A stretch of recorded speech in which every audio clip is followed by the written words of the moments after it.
welcome back. I'm your host, Stephanie Michele Sweigart, an SLP out of Los Angeles, California. And if you've been keeping up with all of our episodes, hopefully you've been taking away little golden nuggets of knowledge from our industry leading experts that you can begin to implement into your practice with your clients immediately. We are back here again this week with another expert. We have my guest today, Dr. Jay Lucker. He is a professor and a director of the 5-year Accelerated Master's Degree Program, which is for speech language pathologists at Howard University in Washington, D.C. He's got 2 master's degrees. He's an audiologist and a speech language pathologist. And his expertise and what we're going to talk about today is in the field of auditory processing and its disorders. So thank you, Dr. Lucker. You're an internationally recognized expert. So the fact that you made time for us today to be here, we appreciate that and we value your time. Welcome. Well, thank you very much. Yes, very happy to be here. Absolutely. I was listening to your voice as I was listening to your course, and I thought I detected an accent. Where are you from? Y'all understand that I'm from the South? No. Okay. We're originally from New York State, just outside New York City. Okay. Yes. All right. I thought I sensed it. I'm originally from Pennsylvania and I have family in Jersey. And when I was listening to your course, I was like, there's something very familiar. I don't know you and I haven't heard you speak before, but listening to you, there was a familiar sound to it. And I thought, well, maybe it's the accent or the region of where he's from. I've heard people with that accent and maybe that's what it is. Maybe. But, well, we know that you also have a course on speechtherapypd.com, and this course is called Introduction into Sports Concussions and Hidden Hearing Loss. And this is truly a fascinating course that you have. It's a podcast, and it talks about how sports-related concussions can affect athletes' hearing. It can cause auditory processing disorders. You go on to review the assessment process and intervention protocols that can be used to identify if an athlete may in fact have an auditory processing disorder after sustaining a sports-related concussion.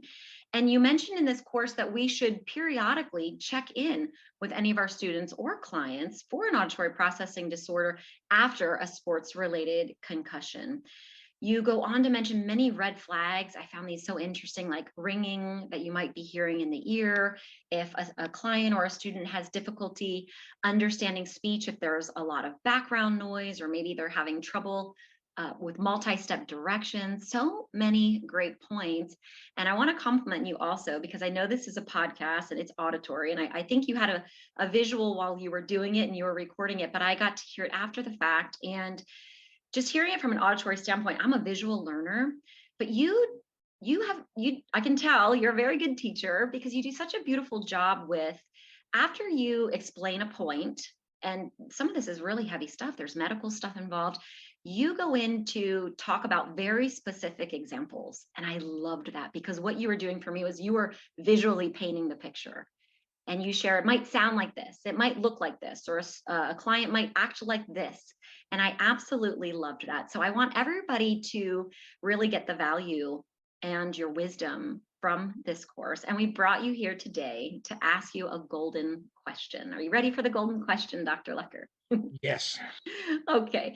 If you wouldn't mind sharing with us, what would be 3 interventions that SLPs can provide to students who have a learning disability that might be secondary to a sports-related injury? Okay. The first thing I want to say is I hope that people will watch the podcast so they'll learn a little more about understanding that there is no such thing as an auditory processing disorder. There are different types. And so what I'd like to talk about is at least 3 of the main types that we may see after a person has a sports concussion, and then a therapy to go with each of the types. Perfect. So one of the types, and this is a major one that was done by one of my doctoral students in her research, was that these were athletes in college, at university, undergraduate students, but many of them had also been involved in sports prior to going to college. So think about that. Many of the ones who had gone, let's say, from high school as well as college had already sustained, 1 or 2, head injuries, so possible sports concussions, in high school before they even came to college. Okay, so one of the very, very, very unexplored things when we evaluate people who might have had a concussion is that they understand well when it's quiet, but when there's background noise, they have lost the ability to filter out the background noise. So what we need to do is, how do we teach them to understand better when there is background noise? Well, one simple way that we could say that is, well, you just practice understanding me. I'll ask you questions, you answer questions, and change the noises we use. But one of the things that can help is to teach the athlete how to identify the key words. Okay, it's called extracting the key words. Well, I'll give you an example. Stephanie, how are you? And you say, I'm fine. Say, I wanted to ask you a question about what you do in your work. The only thing that you have to pull out of the whole thing I said is my work, what I do. That's it. The rest of it is unimportant. So therefore, if there's noise around and I can't get every word, can I at least get those key words? Okay, so one accommodation or thing that the speech language pathologist can help the athlete do is, so if I get what you're asking me to tell you about what I do in my work to verify I processed it well. Second thing is to give the person short phrases, short sentences, and have them pull out just some of the key words. Okay. An example would be is, what I'd like you to do now is, let me see, what I want to do is just, could you sit down? What are the key words there? Sit down. Everything. Yeah, that's obviously easy because we want to make the person successful. Keyword extraction. And it's something that speech language pathologists can do. Second, that goes with that same problem. Now that you got the keywords and you can do it, let's see how well you do with background noise. So what we want to start with is meaningless, soft background noises. I made my voice soft on purpose. Okay, so just noises. So you might have a recording of noises, or you may have a machine that makes some just noise. So that, can we have the conversation and do the same exercises, keyword extraction, and later even just conversation with low level meaningless noise. Then why don't we bring in meaningful noise, but not yet speech? For example, if you heard noise like traffic noise, meaningful because we know it's traffic noise. Okay, meaningless noise basically would be, those white kinds noise. of white noise, correct. Okay, meaningful noise might be, meaningless noise might be music that we don't recognize. Okay, whereas meaningful music would be music that we're very familiar with. When I say music, I don't mean with words. Okay. We want to start Instrumental. with music, instrumental music. Yes, and therefore now I have to filter the music, filter the white noise, and then later, the next level would be speech. Some recorded, maybe a story, but not related to our conversation. And then slowly during therapy, bring it closer to what is related to the conversation. Right? So I'm asking you what you do for your job, but then we have a story about someone going to work, what kind of work they do. It has nothing to do with your kind of work. It's way helps the person learn to filter and to focus, to extract and to make sense. I love that. So there's your background noise problem and your extraction in terms of getting it, because another problem that athletes may have is really being able to get all the words too much for them. Okay. The second area is speed. So what I'd like to do now is talk a little bit about speed, but what I'll do is I'll make sure I'm talking fast so that you can't understand what I'm saying. Glad that you're smiling there, Stephanie. Okay. Obviously, sometimes the athlete, because it depends on where the concussion hit, okay, that connection isn't as strong as it used to be. So therefore, connection between the auditory, the language, the cognitive, right? Auditory, getting it from the ears to the brain. Language, pulling out the words, the key words, making sense of it. And then the cognitive, what does it mean? Okay. And the thing is, what we want to do is to make sure that person can do that quickly. When So they're obviously, hearing fast, so when you're they're giving them when hearing, they're listening right. to this. So Okay. start slower than normal, but not abnormal. So I want you to repeat after me. John went to the store. Now, if you notice what I did is I slowed it down and emphasized some of the words.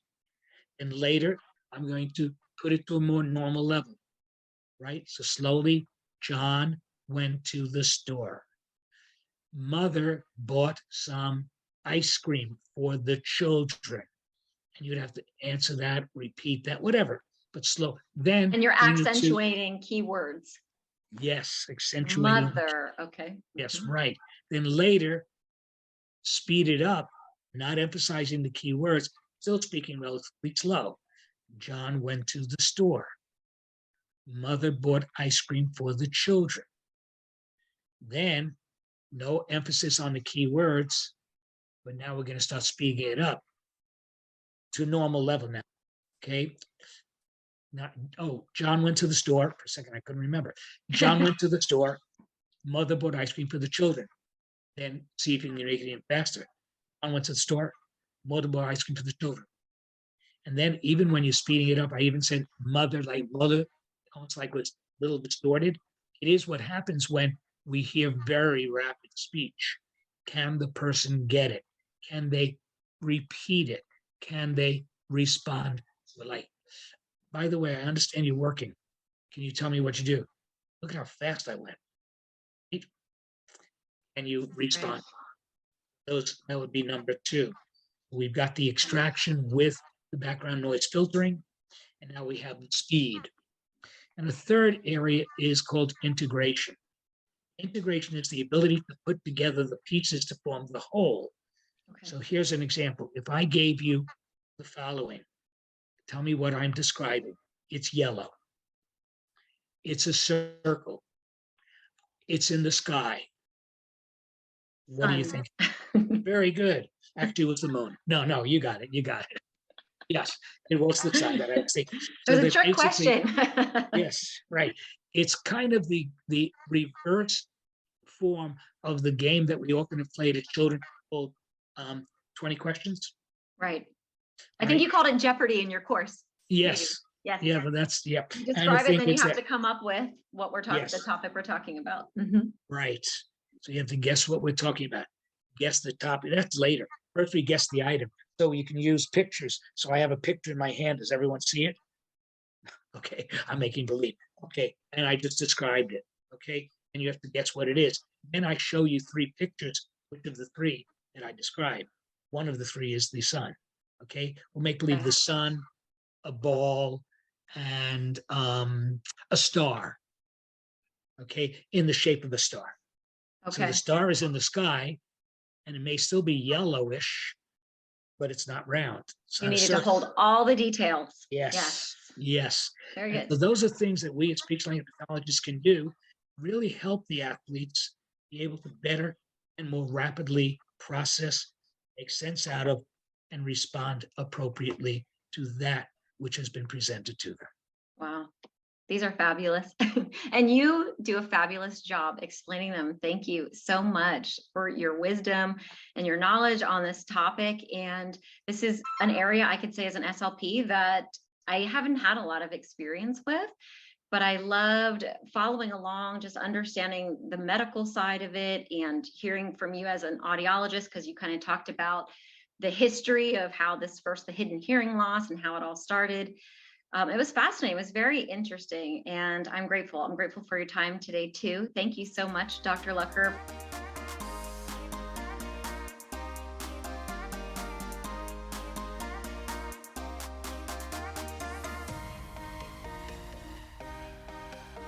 For anybody that's listening and you want to take a deeper dive into this course, be sure to go to speechtherapypd.com and check out his course, Introduction into Sports Concussions and Hidden Hearing Loss. So, Dr. Lucker, if people want to find out more about you or any resources that you might have, where can they go? They can email me. That's one thing. And that I think is in the course. I gave my email address. And the other is that if you were to look up my last name, Lucker, auditory processing disorders, there's a lot of things on the internet, on the web, in terms of the course, definitely, but also some other things that I have published, so they can find out that. Okay, yes, I saw that as well, that you have research that has been published as well. And you're in Washington, D.C. right now? In the Washington, D.C. metro area, yes. Okay, in the area. Okay. Well, thank you so much. We have that information for anybody that's listening. It is posted below this video, so you can find links to Dr. Lucker there. For anybody else, if you're interested in this topic or other topics, when you subscribe to speechtherapypd.com, you're going to get 1 year access to over 800 live and on-demand courses, and you're going to be able to earn those ASHA CEUs. If you're new to speechtherapypd.com and you want to access this course that we talked about today, no problem. You could do a free access, and that information is found below. So see below for details. If you found this video helpful, go ahead and give it a thumbs up. We also want to hear from you, so feel free to comment in the comment section below. We will see you back here again next week as we are bringing in more industry-leading experts answering those golden questions that are going to help you really build your know-how and step up your game. So we will see you back here next week.